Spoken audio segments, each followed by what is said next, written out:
तो सफाई की समस्या के बारे में जब हमने उनसे वो सफाई कर्मचारी भी दिए तो उससे अब मार्केट बहुत साफ़ सुथरी रहती है। सब हम परिवार ही है, सारे धार्मिक संस्थाएँ हैं, उधर इंटरनेट ब्रॉडबैंड फ्री दिया सकते हैं, तो उनके घरों में भी हमने समाज बन सके और देश की तरक्की। रामलीला श्री नागरिक रामलीला दशहरा कमेटी का मैं छोटे से होते थे ना, और बहुत ठंड होती थी जब से मैं रामलीला देखता था। सब अच्छी पोस्टों पे कोई प्रोफेसर है, कोई होती थी, वो किसी की शरारत के कारण पार्किंग एमसीडी में जाकर इस रामलीला नहीं करा पाए।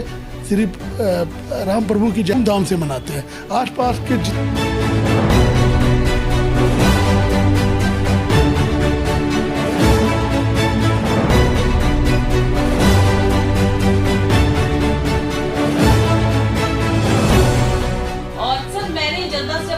करते हैं, बुरे काम भी करते हैं, लेकिन मैं यही कहना चाहता हूँ, कोई भी कोरोना काल में देखो काफ़ी लोगों के जो हमारे साथ काम करती थी वो, और काफ़ी लोगों ने उसमें अड़चन बांटने में फ्री नहीं होना चाहिए। हमारा ये होना चाहिए कि हम उनको रोजगार दें।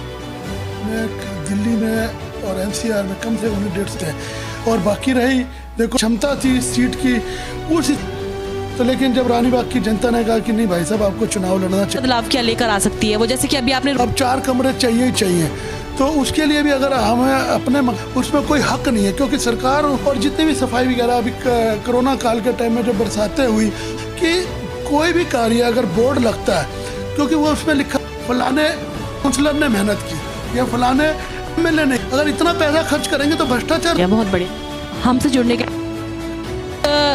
एक बनाती है जनता है, ये वो ऐसा काउंसलर चुन के लाए, ऐसा एमएलए चुन के लाए जो से काम किया गया है जिस तरीके से।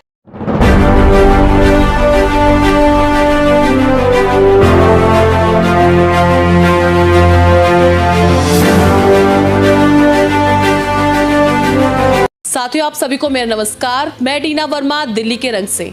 साथियों, आज हम आए हैं रानीबाग के वार्ड 66 में, जहां पर आज हम बहुत ही जानी मानी हस्ती मदन खुराना जी से मिलने आए हैं, जो कि वार्ड 66 रानीबाग से तैयारी भी कर रहे हैं। और अभी मैंने जनता से जब पूछा उनके बारे में, तो जनता ने भी उनके बारे में काफ़ी तारीफ़ की, और जनता का कहना है कि हम चाहते भी है कि वो यहाँ पर आए।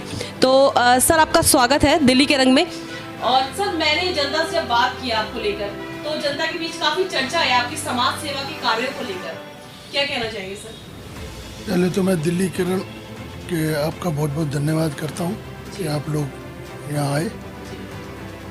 बाकी जहाँ तक रानीबाग या दिल्ली मेरा परिवार है, मैं बचपन से रानीबाग में रहा, मुझे यहाँ की समस्याओं का बहुत ज्ञान है, और हम सब ने मिलकर, मैं ये नहीं कहता, काफ़ी राजनीतिक दल हैं, अच्छे काम भी करते हैं, बुरे काम भी करते हैं, लेकिन मैं यही कहना चाहता हूँ, कोई भी समाज से ऊपर नहीं है, कोई भी पार्टी समाज और देश से ऊपर नहीं है। अगर कोई विरोधी भी अगर अच्छा काम करता है तो उसकी तारीफ़ करनी चाहिए, और हम सब मिलकर एक अच्छा समाज बनाएं और देश को उन्नति के रास्ते पे लेके जाएं। सर, इसी बात में एक बात और आपसे कहूँगी, क्योंकि आप एक बहुत बड़े समाज सेवी भी है। तो अभी कोरोना को लेकर जब हमने जनता से बात की, तो मैंने सुना था कि आप कुछ 5 रुपए की कोई थाली है जो घर परिवार का पूरा, जैसे घर का खाना होता है, इस तरीके का खाना देते हैं आप। कोरोना काल में देखो काफ़ी लोगों के रोजगार बेरोजगार हो गए, काफ़ी लोग दिल्ली छोड़कर भी चले गए, अब आए, तो हम सब ने मिलकर ये प्रयास किया कि कम से कम लोग घर पेट भर खाना तो खाएं। तो हमने कोरोना काल में हम रोज़ 1000 बंदों का खाना दोपहर का और शाम का विभिन्न स्थानों पर बांटते थे, रानीबाग मार्केट में, अस्पतालों पे, झुग्गी कैंप में। तो इससे हमारी एक टीम बनी, एक सेवा रसोई के नाम से हमारी एक और टीम थी जो हमारे साथ काम करती थी। वो पहले वाहन पे सप्लाई करती थी, अस्पताल के आगे वो करना। तो हमने फिर देखा कि भाई इस सेवा को सुचारू रूप से चलाना चाहिए, तो फिर हमने कॉम्प्लेक्स में जहाँ हमारी जगह पड़ी थी, तो वहाँ हमने मिलकर सेवा रसोई के नाम से वो शुरू की। वहाँ 5 रुपये में भरपेट खाना, 5 रुपये ना हो जब भी भरपेट खाना, तो वो बिल्कुल साफ़ सुथरा, जैसे हम घर में खाना खाते हैं वैसे ही 800 से 1000 लोग डेली वहाँ पे खाना खाते हैं। ये जून में हमने सेवा शुरू की थी, और काफ़ी लोगों ने उसमें अड़चन भी डाली कि पार्किंग की जगह है जी, तो लेकिन जब आप एक अच्छा कार्य कर रहे होते हैं तो ईश्वर भी आपके साथ होता है और आपको सफल बनाता है। और आज भी वो रसोई बहुत सुचारू रूप से चल रही है और पूरा इलाका और आसपास के इलाके से लोग आते हैं, खाना खाते हैं। एक टाइम में अगर किसी को भरपेट खाना मिल जाता है, कोरोना काल में मैंने जैसे आपको बताया नौकरियां भी चलेगी, काम धंधे भी बंद हो गए, एक पेट अगर हम उसको खाना भरपेट खाना देते हैं तो वो काम भी करता है। क्योंकि आजकल सारी सरकारें लगी हुई हैं फ्री बांटने में। फ्री नहीं होना चाहिए, हमारा ये होना चाहिए कि हम उनको रोज़गार दें। हमारा दूसरा कार्य यही है कि हम सरकारी रोज़गार तो नहीं दे सकते, लेकिन हमारी बिल्कुल कोशिश ये होती है जो बच्चे पढ़े लिखे हैं, जो जिस हिसाब से पढ़ाई कर रखी है, उनको हम प्राइवेट में कहीं ना कहीं, क्योंकि मेरा इंटरनेट, ब्रॉडबैंड और केबल का बिजनेस भी है, तो हम जहाँ जहाँ हमारी कंपनियों में लोग बच्चे पढ़े लिखे या जैसे काम कर सकते हैं हम उनको भी वो करते हैं और उनको भी नौकरियां देते हैं। लगभग तो सर अब नगर निगम के चुनाव आने वाले हैं, सभी लोग तैयारी कर रहे हैं और आप भी तैयारी कर रहे हैं कांग्रेस से, तो राजनीति में आकर सर क्या बदलाव लेकर आएंगे? क्योंकि अभी तो प्रेजेंट बीजेपी की सरकार है। मैं तो देखो समाज सेवा से जुड़ा हूँ। अब रानीबाग की जनता चाहती है, अगर वो चाहेगी मैं चुनाव लड़ूँ तो ज़रूर लड़ूंगा, क्योंकि एक पोस्ट होने के बाद जो आप कार्य कर रहे हैं उससे आप डबल और ट्रिपल संख्या में कार्य कर पाते हैं। और बाकी रही देखो कमियां हर एक में रहती हैं, अच्छाइयाँ भी हर एक में रहती हैं।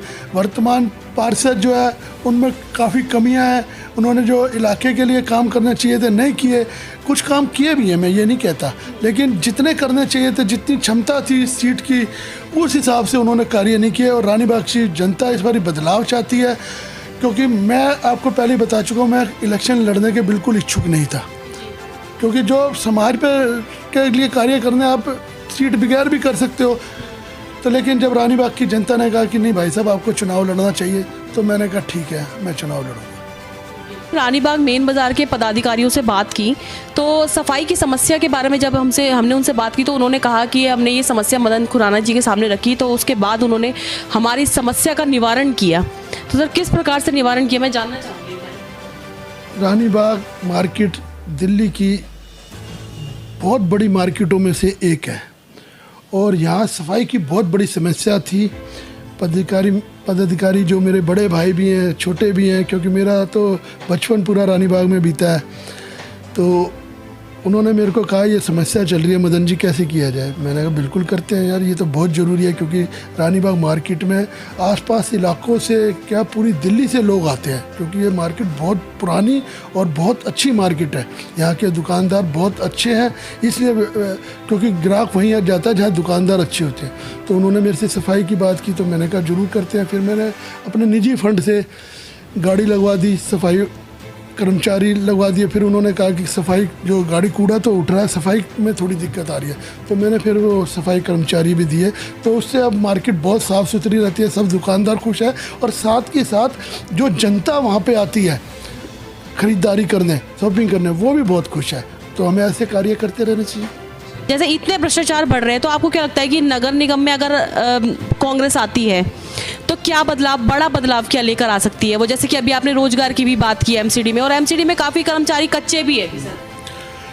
देखो दिल्ली में कांग्रेस की सरकार आएगी और हम अगर हमारे से पिछली कोई गलतियां हैं उसमें सुधार करेंगे, और जो सरकारें रही हैं जिन्होंने भ्रष्टाचार को बढ़ावा दिया है उसको ख़त्म करेंगे।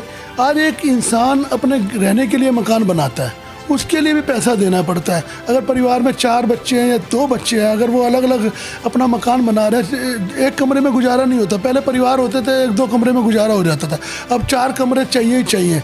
तो उसके लिए भी अगर हमें अपने मकान बनाने के लिए भी पैसे देने पड़े एमसीडी को या पुलिस को देना पड़े, तो ये भ्रष्टाचार रोकना बहुत ज़रूरी है। क्योंकि एक इंसान जब कोई मकान बनाता है तो अपने जीवन भर की पूंजी लगाता है उसमें, और उसमें उसका किसी भी अधिकारी का उसमें कोई हक नहीं है, क्योंकि सरकार उसको अधिकारियों को अपने जो वो महीना काम करते हैं उसका पगार देती है, और उसको अपने पगार में गुजारा करना चाहिए, ना कि दूसरे की दौलत को देख के उसको वो करना चाहिए। हम भ्रष्टाचार दूर करेंगे, और जितनी भी सफाई वगैरह अभी कोरोना काल के टाइम में जब बरसातें हुई तो दिल्ली में पूरा पानी भर गया, और बीजेपी के जो पार्षद थे वो आम आदमी पार्टी पे इल्ज़ाम लगाने लगे। आम आदमी पार्टी वाले उसमें अरे जनता कहाँ जाए। और मैं एक चीज़ और कहना चाहता हूँ कि कोई भी कार्य अगर बोर्ड लगता है, क्योंकि वो उसमें लिखा जाता है विधायक फंड से, एमपी फंड से या इसका, वो फंड जनता का होता है। मैं ये बदलाव लेना चाहता हूँ कि भाई जब भी कोई कि जनता के पैसे के द्वारा फलाने काउंसलर ने मेहनत की या फलाने एमएलए ने की, उस पूरा ये लिखा जाना चाहिए कि जनता के फंड से हुआ है, क्योंकि ये जनता के फंड से होते हैं कार्य। आपने कभी आज तक सुना है किसी एमएलए, काउंसलर या एमपी ने अपना घर बेच के कोई चीज़ बनवाई हो? तो वो अपना नाम क्यों लिखते हैं? वो अपना ये लिख सकते हैं कथक प्रयासों से हमने ये काम कराया, लेकिन जनता का फंड है तो जनता का लिखा है। हमारी पार्टी और बीजेपी में टिकट के लिए 1 करोड़ 1.5 करोड़ तक के पैसे खर्च करते हैं। अगर इतना पैसा खर्च करेंगे तो भ्रष्टाचार तो बढ़ेगा ही। अगर वो पैसे 2-2 करोड़ रुपए इलेक्शन में लगाएंगे, 3-3 करोड़ रुपए इलेक्शन में लगाएंगे, तो वो पहले उस पैसे को पूरा करेंगे। मैं भी पार्टी से आग्रह करना चाहता हूँ कि कृपया पार्टी फंड के नाम से, पार्टी फंड के लिए जो रिजनेबल वो लिया जाए, ना रुपये टिकट के लिए।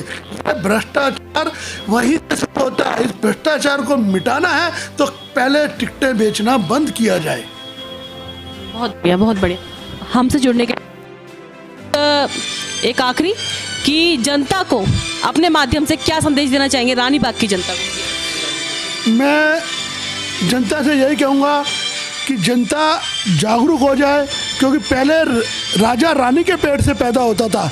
राजा जो होता था, जब राजा महारानियाँ होती थी, उनके बेटे को राजा बनाया जाता था, वो राज करता था। अब जनता राजा को बनाती है, जनता एमएलए चुनती है, जनता काउंसलर चुनती है, जनता एमपी चुनती है, जनता ही प्रधानमंत्री बनाती है। जनता है तो काउंसलर है, एमएलए है, एमपी है, प्रधानमंत्री है। जनता को जागरूक होना चाहिए, अपने वोट का सही इस्तेमाल करना चाहिए। वो ऐसा काउंसलर चुन के लाए, ऐसा एमएलए चुन के लाए जो आप उनके हितों का कार्य करे और देश हित में कार्य करे। बहुत बढ़िया। तो साथियों, ये थे हमारे साथ मदन खुराना जी, जिन्होंने बताया कि अगर वो रानी बाग वार्ड 66 से जीत कर आते हैं तो वो बहुत बड़ा बदलाव लेकर आएंगे। सबसे पहले भ्रष्टाचार को कम करेंगे, बेरोजगारी को दूर करेंगे, और उनका सबसे बड़ी बात मानना है कि अगर नेता हो तो भ्रष्टाचार खत्म होना चाहिए। और भी नई खबरों के लिए हमसे जुड़े रहे। नमस्कार, जय हिंद, जय भारत।